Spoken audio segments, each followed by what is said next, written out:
You, John Fitzgerald Kennedy, do solemnly swear. I, John Fitzgerald Kennedy, do solemnly swear.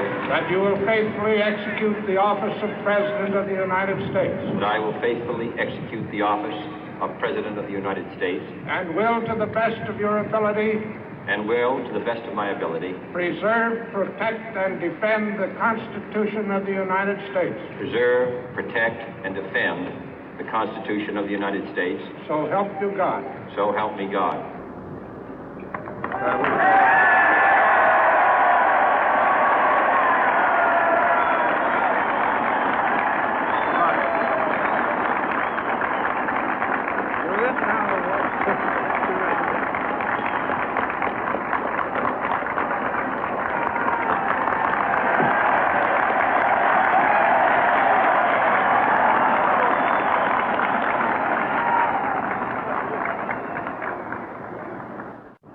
Vice President Johnson, Mr. Speaker, Mr. Chief Justice, President Eisenhower, Vice President Nixon, President Truman, Reverend clergy, fellow citizens.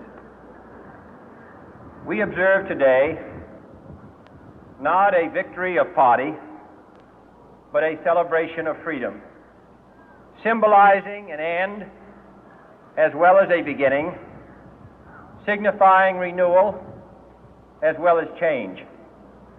For I have sworn before you and Almighty God the same solemn oath our forebears prescribed nearly a century and 3/4 ago. The world is very different now, for man holds in his mortal hands the power to abolish all forms of human poverty and all forms of human life. And yet the same revolutionary beliefs for which our forebears fought are still at issue around the globe. The belief that the rights of man come not from the generosity of the state, but from the hand of God. We dare not forget today that we are the heirs of that first revolution. Let the word go forth from this time and place to friend and foe alike that the torch has been passed to a new generation of Americans born in this century, tempered by war, disciplined by a hard and bitter peace, proud of our ancient heritage, and unwilling to witness or permit the slow undoing of those human rights to which this nation has always been committed and to which we are committed today at home and around the world.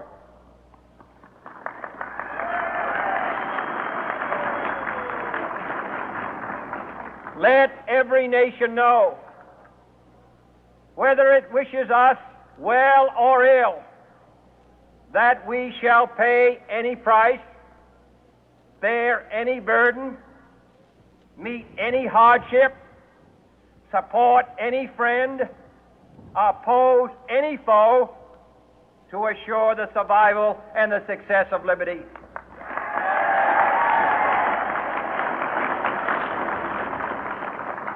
This much we pledge and more. To those old allies whose cultural and spiritual origins we share, we pledge the loyalty of faithful friends. United, there is little we cannot do in a host of cooperative ventures. Divided, there is little we can do, for we dare not meet a powerful challenge at odds and split asunder. To those new states whom we welcome to the ranks of the free, we pledge our word that one form of colonial control shall not have passed away, merely to be replaced by a far more iron tyranny. We shall not always expect to find them supporting our view, but we shall always hope to find them strongly supporting their own freedom, and to remember that in the past, those who foolishly sought power by riding the back of the tiger ended up inside.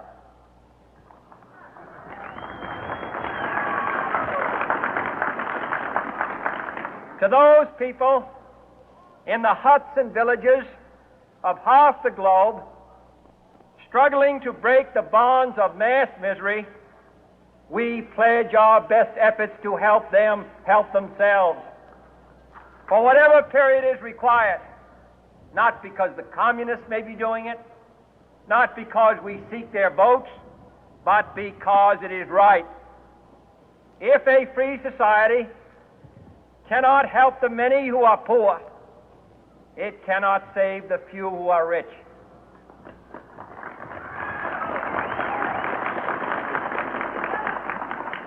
To our sister republics south of our border, we offer a special pledge to convert our good words into good deeds, in a new alliance for progress, to assist free men and free governments in casting off the chains of poverty.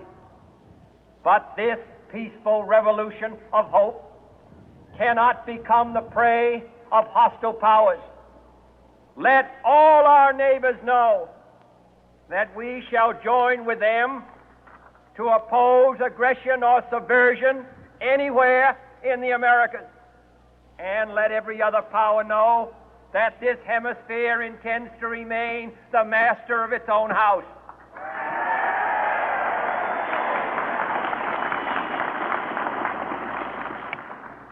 To that World Assembly of Sovereign States, the United Nations, our last best hope, in an age where the instruments of war have far outpaced the instruments of peace, we renew our pledge of support to prevent it from becoming merely a forum for invective, to strengthen its shield of the new and the weak, and to enlarge the area in which its writ may run. Finally, to those nations who would make themselves our adversary, we offer not a pledge, but a request that both sides begin anew the quest for peace.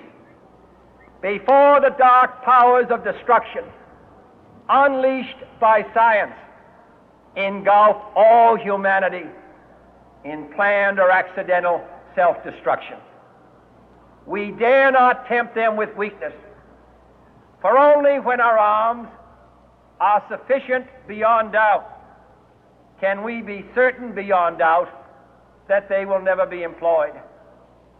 But neither can two great and powerful groups of nations take comfort from our present course, both sides overburdened by the cost of modern weapons, both rightly alarmed by the steady spread of the deadly atom, yet both racing to alter that uncertain balance of terror that stays the hand of mankind's final war.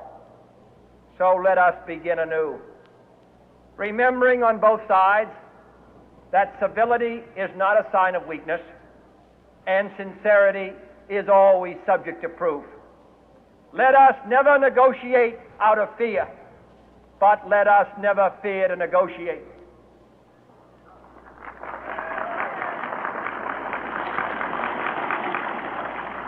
Let both sides explore what problems unite us, instead of belaboring those problems which divide us.